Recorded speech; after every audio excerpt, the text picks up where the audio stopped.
Okay.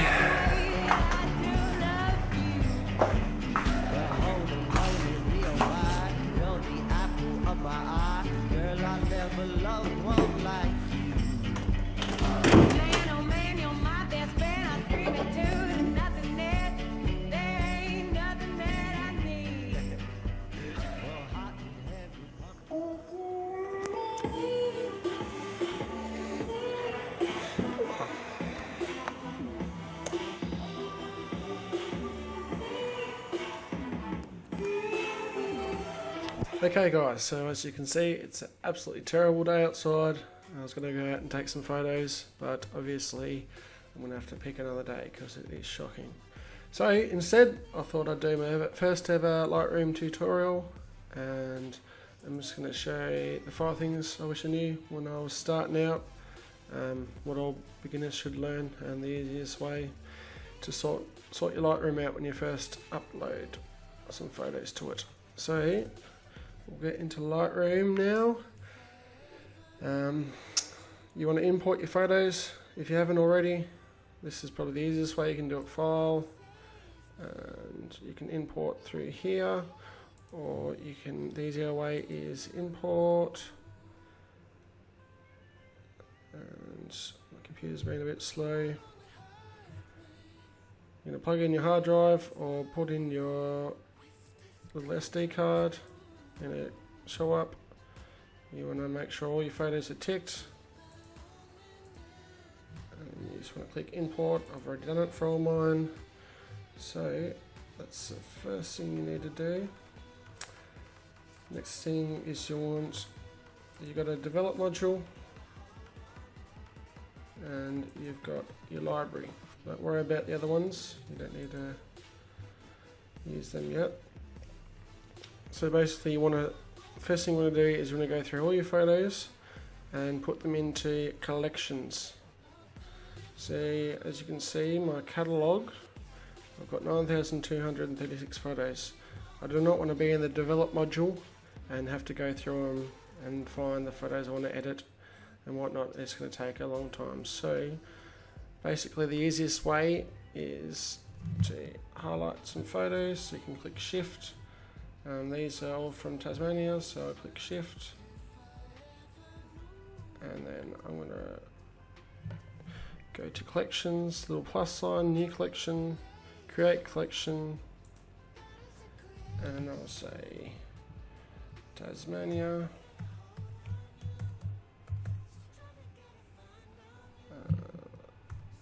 and create, and then all those photos will go into the Tasmania collection. So I'll show you in my collections.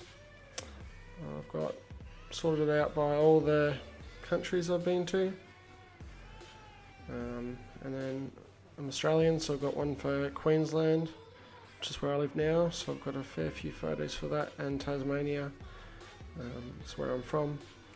So if you're living in, say, the UK, or you're living in America, maybe you've been to Wisconsin, or you've been to New York, and you want to split it up like that instead of doing the countries, that's probably the easiest way. If you want to put the year next to it, some people do that. I've got one for black and white. I'll just put all my black and white photos in there and whatnot. So for this tutorial, I'm going to show you my YouTube edits, which I've just created. So I've just put 3 different photos in that. So once you've finished going through and making all your collections, you'll go to develop,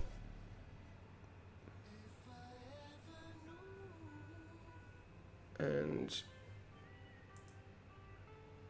I'm going to be in, so that will be my Sweden. I've got ×2 because I've been to Sweden twice. And I'll go back to my YouTube edits. This just makes it so much easier to edit from. I didn't create collections straight away, and it was an absolute nightmare. Now we want to tidy this up a bit and make it unique for yourself. So you just right click on this outer border I like to edit with a white background, especially if you're doing white tones, it's a lot easier. So that's the first thing. The next thing you can do is you can click on these and make them smaller or bigger. Once again, my laptop's been a bit slow, but you can adjust it. It's basically a little preview up there. You can do it for all of these.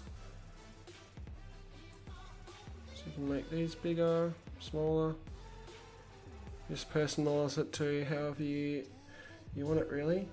Another thing I learnt to do was, this is your editing all over here, or your profiles and stuff. So if you click on them, a few of them, they basically becomes very messy over here pretty quickly, and you just got a lot of stuff. So instead of having to close them all manually, which can get annoying, you can right click on it and you can go to solo mode and click on that, and basically as soon as you click a new one, it will close down the previous one you had opened. So it can save you a bit of time and just neaten up your workspace. Okay, the next thing to start editing finally, once you've done all that, is you want to land cropping straight away. First thing you need to do, you can click on original, and say you're doing Instagram posts, which is what I mainly do. So you want 1x1 or 4x5. You click that and it's going to crop it to make it a good portrait post for Instagram. So you want to move it across with the arrows, try to get it centralized, so that looks pretty good. Another thing you can do is click on auto, which will straighten everything up for you. Usually it does a pretty good job, sometimes you'll have to do it manually, but yeah, usually auto does a pretty good job for the horizon line and everything. So you want to click done. Now you've cropped it. The next thing I do on every photo is go to lens corrections. I want to click remove chromatic aberrations, and I want to click on enable profile correction, and basically it gives you the choice to pick a camera.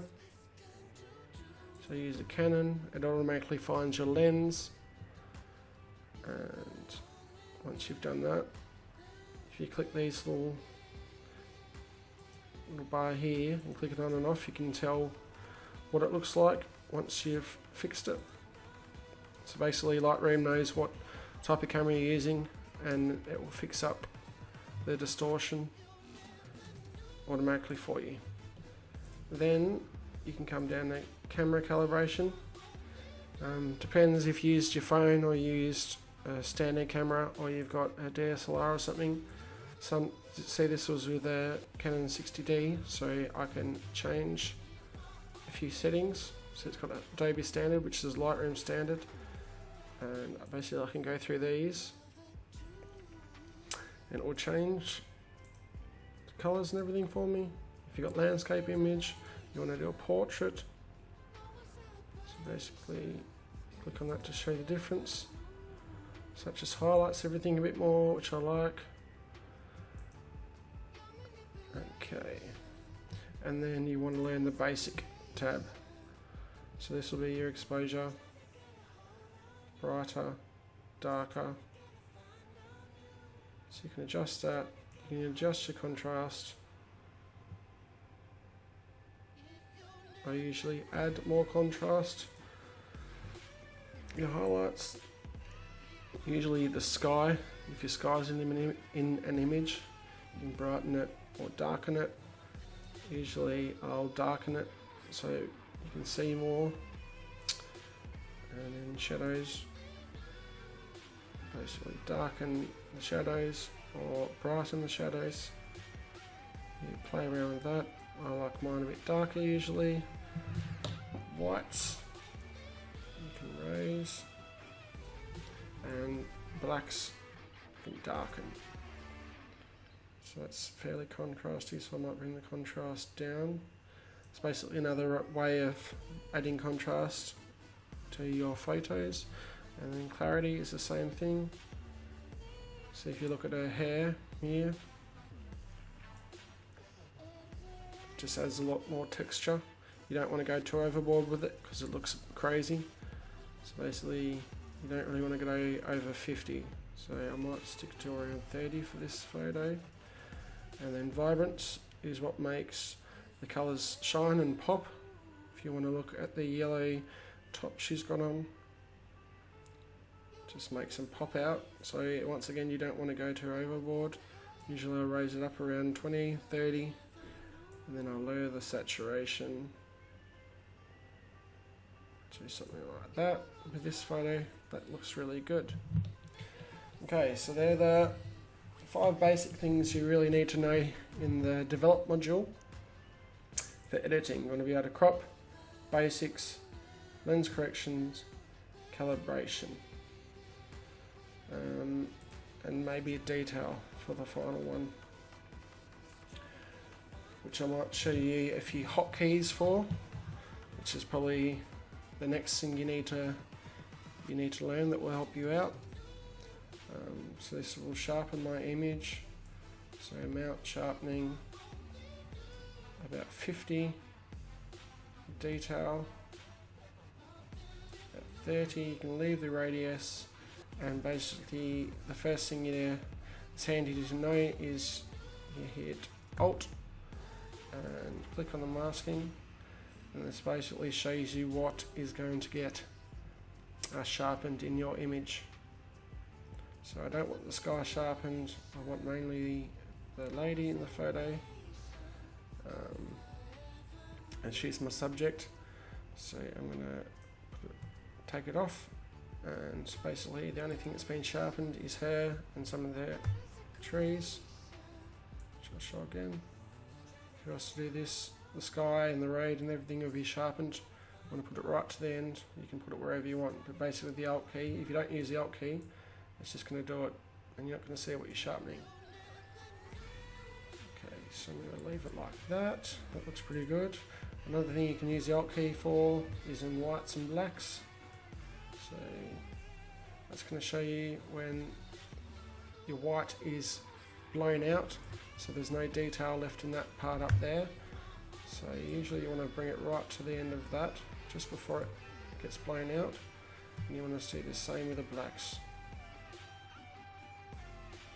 So you have it like that. There's nothing in the blacks at all. It looks terrible. So I'm going to bring it just before it, or just after it starts to go out with the blacks.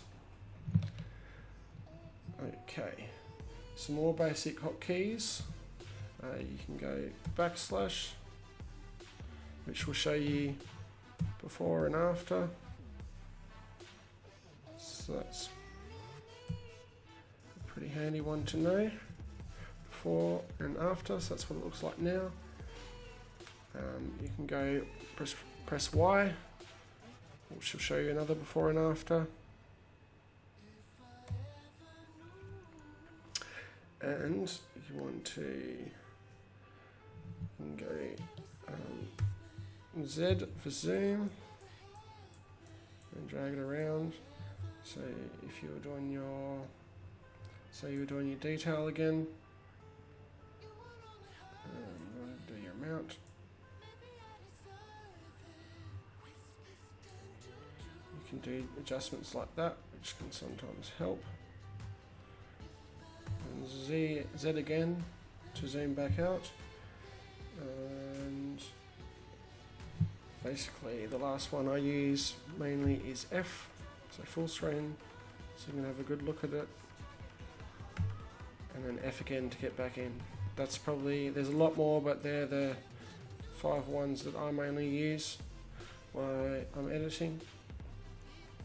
So yeah, basically I've got a nice before and after on the photo. Okay, next thing you need to learn is adding them. So adding what you've just done there, your preset, pretty much is what it's called, to all your photos. So you can click Shift, and you can sync. And you can choose here what you want synced. So I did lens corrections, I want that. I want the white balance. I want the basic, which is that module. I want all that synchronized to my other photos so I can adjust them on there. So you don't need to go through each and every photo and adjust them like that. So basically on this one now it's got all the ones from before. You can see that's changed it a lot. And maybe on this one you want exposure up a little bit, and you want to add a little bit of contrast to it. And then maybe on this one you want it a bit less saturated than the other ones. You can just do it like that. And the next thing you want to do is create presets. So I'm on the photo that I like, and I've edited it. I'm going to create a preset for it. So you click the little plus sign up here, preset name, I'm going to name it YouTube, and then to a folder. You will be in user presets. I've changed it, so I've got a moody one, Insta Killers, black and white. So I'll put this in Insta Killers, YouTube, create. And then as you can see in Insta Killers, you now have a new preset. So if I go back to my collections and I click on, say I click on Montenegro, it's going to bring up all the photos from Montenegro.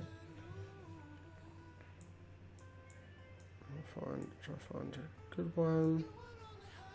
Okay.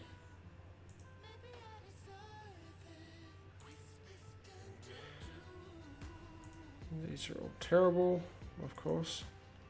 Okay, this one here, this is alright. So basically you can go back up to your presets, new YouTube one, see it shows, it gives you a little preview of what the presets are. You can create as many as you want, and then all you want to do is click apply, and it will apply the preset. And then same thing, these are all taken on the same day, they all look sort of the same, so you can synchronize them all, synchronize, and then that will apply your preset to all the photos. Okay, now the final thing is exporting, so it can get your photos saved to your device. You go File, Export, or Export with Previous. I'll go Export first, and then you can specify a folder. You can choose. See, I'm going to go on my hard drive. Choose this PC. I want to go photography, edited pics, select folder, and then put in subfolder. So I've got prints, and then I'll export it.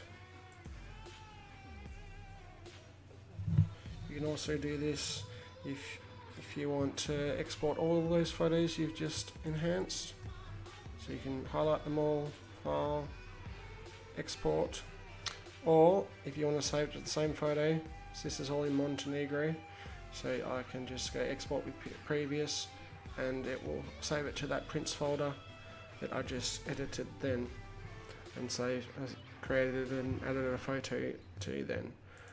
So basically that's all my tips for when you're first starting on Lightroom. You're just going to organize it all, organize all your photos, create your presets, create your collections, and learn the basic editing tools before you get into stuff like split toning and transform and effects and the HSL and all that. Basically you want to get all this down pat and learned, and then you can start playing around with the tone curve and all the different effects that you've got, and learn these ones up here. So yeah, I hope that helps you out, and I'll catch you later for the next one. Cheers guys, bye.